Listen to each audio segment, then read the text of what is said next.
How to enter referral codes on Temu app. Hello everyone, this is Neha from Create, Login and Delete, and today in this instructional video, I'm going to teach you on how can you enter the referral codes on Temu. In order to understand how to enter a referral code on Temu, you must first go to your Temu application if you're using your mobile phone, or if you're using your laptop or PC, you can just simply go to the web browser and type temu.com and hit enter in your keyboard.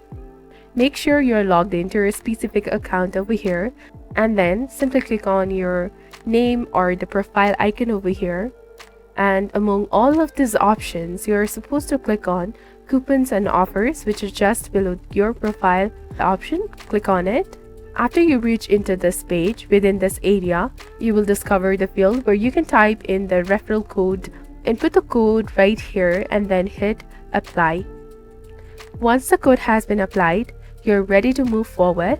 This is a straightforward method for inputting a referral code on Temu. I hope this guide has been helpful to you. Thank you for staying until the very end of the tutorial. Do not forget to like, comment, share, and subscribe to the channel for more amazing contents. Thank you for watching. See you in the next video.